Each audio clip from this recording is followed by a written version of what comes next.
I'm Jane Westman, your book marketing pro. I've helped hundreds of authors and publishers market their books. Tonight, I'm talking with my good friend, the social media expert, Sarah Kelly. Hi, Sarah. Hi, Jane. Recently, we've been talking a lot about interview techniques, how authors can make the best use of their interviews. What makes a good one? What can an author do walking into the podcast or the radio studio or the television studio? What are the tips that you might have for someone doing an interview? A bad interview occurs when an author doesn't use the interview as an opportunity to market their book by telling the audience, what are the benefits of this book? What's interesting about this book? How will this book help you? One of the biggest problems that authors have is they talk too much. And they provide tons and tons and tons of advice, thinking that they're helping their audience. But the truth is, they're just flooding them with so much information, trying to be something for everyone or provides information for everyone. What do you do when the interviewer is, I've heard horror stories of people walking in for their interview or connecting on Zoom, and that the interviewer is not prepared to talk to you. They barely know the name of your book. And what do you do then? We prepare a list of suggested interview questions that we send to the person who's going to do the interview. And that interviewer may use the questions or not, but there's a pretty good chance that they'll use some of the questions. On the other hand, the author needs to be really prepared. Preparation, preparation, preparation. So you need to know how to answer all the questions. You need to use your message points in answering the questions. And I want authors to take at least 10 minutes before any interview to stop doing whatever else they're doing and focus in on their message points, their questions, prepare themselves, be calm, have some water, be ready to do your interview and be thinking about the interview.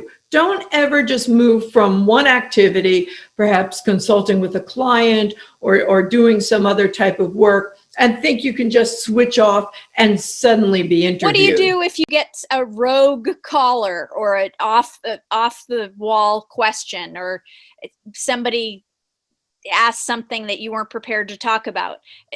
How do you handle that? I had to learn about that firsthand myself 25 years ago when I was being interviewed about my book, Dive Right In, The Sharks Won't Bite. And that was a book that I wrote to help women entrepreneurs start their businesses. I just wanted to interrupt you and say it's a really great book, and I'm amazed. Talk about somebody who needs to publish it again after 25 years. It offers some really important advice, especially for women entrepreneurs, about running a business from billing to handling difficult clients. It's really good. But keep going. Sorry. Thanks, Sarah. So I was being interviewed about women in entrepreneurship, which I thought was not a controversial topic, but I guess it was 25 years ago. Anyway, this woman was really annoyed with me. So I actually was very, very taken aback. I don't remember my answer at that time, but at this point, what I would do is say something like, yes, that's very interesting.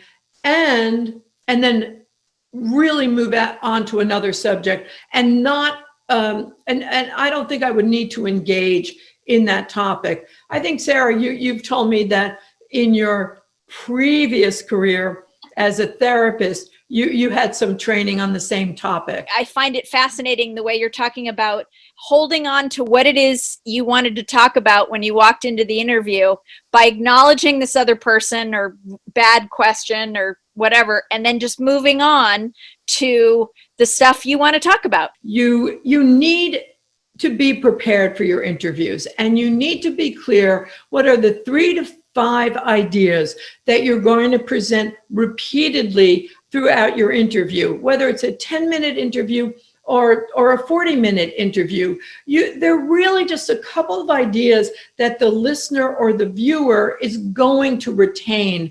And one of the problems that I see a lot are with authors who are used to leading seminars or teaching or doing training, in which a group of people come into a room prepared to sit there and hear the talk. And so the author can use PowerPoint presentation, can pass out documents, and has plenty of time to build their argument and to explain what they're talking about. Well, you don't have plenty of time when you're on the radio or you're doing a podcast.